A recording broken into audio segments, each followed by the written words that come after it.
Bueno, seguimos conversando con Yulibeli Waterpool, que en Don Marino hemos estado muy halagados con su presencia. Yo le voy a preguntar, porque todavía te siento nervioso. Mira,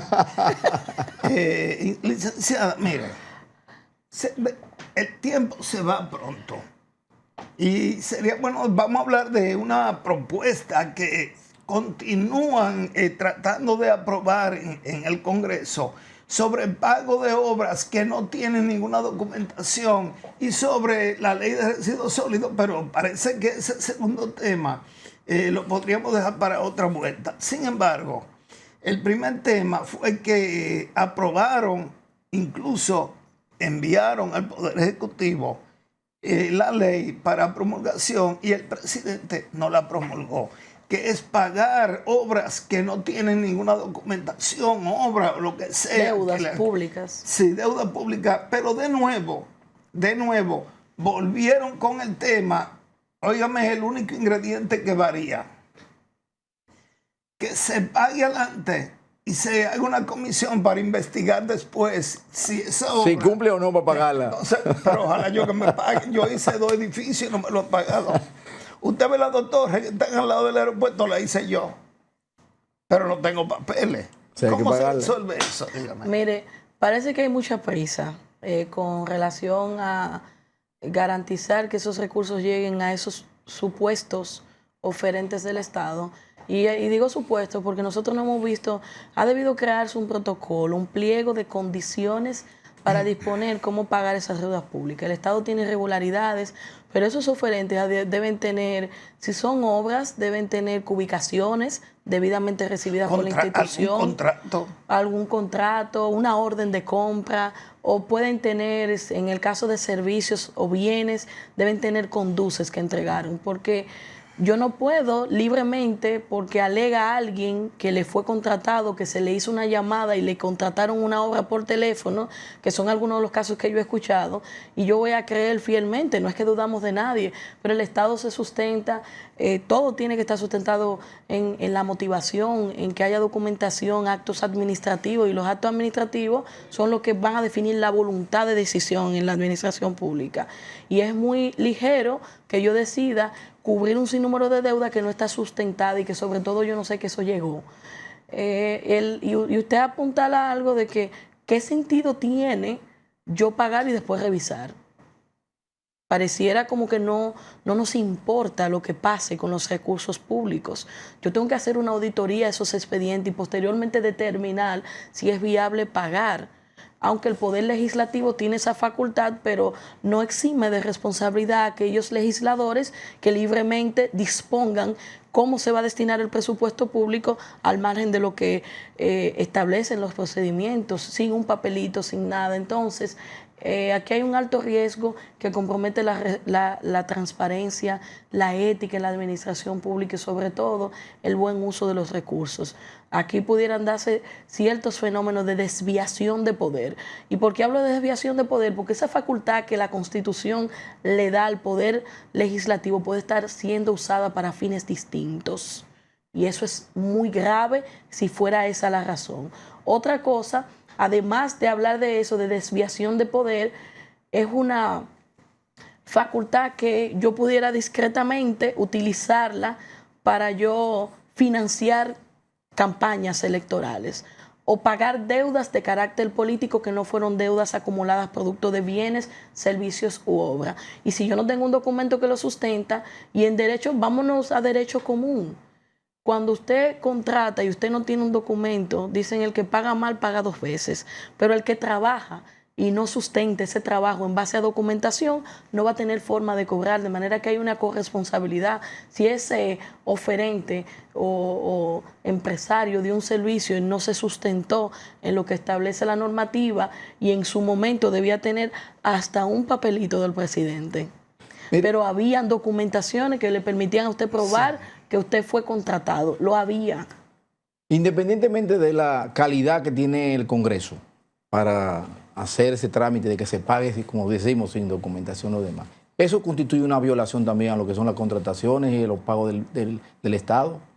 No, porque aquí lo que se alega es que esos procesos se realizaron al margen de la ley. Por lo tanto, la ley de compra y contrataciones no tiene ninguna competencia para abordar el tema. Si le hacemos una consulta a la Dirección General de Compra y Contrataciones, ella va a decir que no tiene competencia. Entonces, enmarcado en esa situación, que ya hay una situación de ilegalidad, la vía es el Congreso, pero el Congreso tiene que formar una comisión para que audite ese expediente y decidir el listado de los que cumplen y no cumplen. Y decir que cumple o no cumple requiere un pliego de condiciones, que nosotros no hemos visto que se haya creado un pliego de condiciones. Si estuviéramos frente a un proceso serio, transparente, que procure resguardar el presupuesto nacional, públicamente se hubiese hecho un anuncio en el periódico haciendo un llamado a aquellas personas que tengan deudas con el Estado y que cumplan con tales requisitos, para que todo aquel, Marino, Domingo, Yuli Vélez, que probablemente mi expediente está cojo y deuda pública no ha podido pagarlo, pueda acceder a este mecanismo de facilidad. Pero no tenemos nada de eso, no hay un pliego de condiciones. Nosotros no sabemos claramente cuáles fueron los criterios que se tomaron en cuenta para decidir a quién se le paga y a quién no. Mire, le voy a decir algo. Ese es un buen negocio. En el final de cada gobierno, en la Cámara de Cuentas, en la Contraloría General de la República, forman una comisión de pago, que son pagos rápidos. Es decir, si a usted le deben 100 millones, son reconocimientos de deuda pública. Sí, pero le pagan 80 y usted devuelve 20. Se negocian los montos. Entonces, no se devuelve, Domingo. Vamos, el espíritu es diferente. Que le paga. No, porque yo firmo un contrato con el Estado reconociendo que consiento que en vez de 10 millones me van a pagar 8. Pero eso es transparente porque hay un documento que lo sustenta. Perdóneme, lo que yo digo es que si en medio de la necesidad que hay de pago y de cobro, si a usted le deben 100 millones y le dan 80, usted va y lo coge, ¿o no? Porque hay un cambio de gobierno y hay una comisión de pago. Sí, que todo y el dinero vale en el tiempo. Y es una negociación. Y todo el mundo pica. Y entonces, si le agregamos a esos pagos que para mí son no ilegales, inmorales, porque hay una cojioca, más la deuda que no tiene papeles, el Estado va a quebrar el Estado, ¿o no? Bueno, es que ya, y no lo digo yo, hay un cúmulo de gasto corriente. El gasto corriente tiene el mayor fenómeno que genera el gasto corriente es que no hay retorno. Eso no es una inversión. Nómina no es una inversión porque eso no nos lo comemos, ¿verdad? Pensiones no es una inversión, es un gasto corriente. Entonces, ante eso, más nosotros tener que suplir cosas que no están identificadas, porque si no están identificadas en deuda pública, por lo tanto no se ha asumido un compromiso del Estado, usted está cargando. Y habrá que tomar un préstamo para cubrir eso. Dígame una cosa, si había nacido, que lo dudo, usted es muy joven, ¿cuántos años usted tenía cuando el gobierno de Jacobo de los 33 días? No, yo nací en el 91. Pues yo tengo 35 años. Ahí se pagó mucho. Tengo 33 días. Pero era otro estado. No teníamos cuenta única, no teníamos sistema 3, no teníamos normas básicas de control interno, no había responsabilidad patrimonial, no había un compromiso constitucional y hoy día también hay un compromiso con organismos internacionales que supervisan el control de los fondos públicos. Y algo importante, si no hay un buen manejo de los recursos, los organismos internacionales a los cuales nosotros tocamos puertas para préstamos no nos van a abrir, porque si no ven que nosotros estamos haciendo una administración inteligente, si no hay inversión pública que genere un retorno, ¿verdad?, que rentabilice y haga que la economía se movilice, nosotros vamos a perder la confianza de esos organismos de financiamiento internacional y eso es muy riesgoso. Y ahí es que tiene que apuntar el gobierno, a ser inteligente en cómo invierte, cómo gasta los recursos para que nosotros tengamos sostenibilidad, porque tomando préstamo para cubrir nómina de pensión, para cubrir programas sociales, que no está mal los programas sociales, pero también hay que destinar a inversión pública. Y la tasa de retorno con relación a lo que se está invirtiendo es muy bajita con relación a lo que nosotros comparábamos antes del 2019, antes de entrar la pandemia. Yulibeli, viendo la situación actual de crisis en muchas áreas y sobre todo con estas inundaciones, ¿cómo valora? ¿Es propicia este alegato del Congreso de enviar a hacer pagos y aprobar ley de pagos sin documentos? Para mí es inoportuno, sobre todo en un momento de crisis, que no es una crisis nacional, estamos enmarcados en una crisis que envuelve a todo el mundo, en el que hay que tener austeridad y esa austeridad tiene que corresponder a todos. Es como cuando usted tiene su casa y hay que cubrir lo básico, hay que atender lo básico. E incluso a veces uno deja de pagar la cuota del préstamo o financia la tarjeta de crédito porque no puede pagar el total. Y el Estado es una gran casa. Yo creo que la mirada de nuestros gobernantes debe estar puesta en ese momento de austeridad, en el que todos nos vamos a sacrificar, pero el sacrificio tiene que verse de manera integral. La clase media no debe sufrir tanto. Y nosotros vemos que hay muchas cargas. Hablábamos en un momento de pausa, Marino, que lo trajo a colación, esta ley de residuos sólidos. Nosotros vemos que hay mucha carga a la clase media, a las MIPYMES, que son sectores pujantes de la sociedad dominicana, pero se le está cargando con mucha carga impositiva.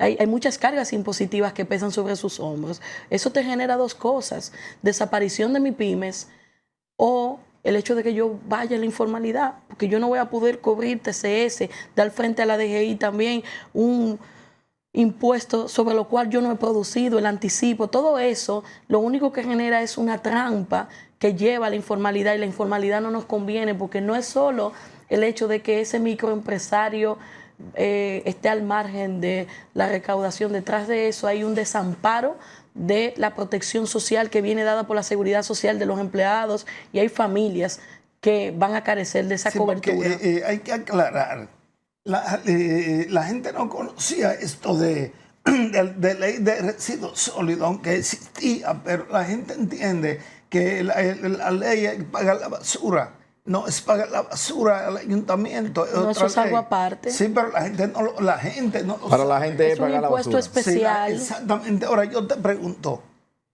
¿quién se beneficia de eso? Porque se ha insistido tanto en eso que uno tiene sospecha también. Aquí todo es como una búsqueda. Lo que pasa es que es una política a largo plazo, cuyos resultados no lo vamos a ver de manera inmediata. Entonces, en un momento como este de austeridad, yo quería que como Estado le prestemos atención a aquellas cosas que no van a generar resultados inmediatos, ¿verdad?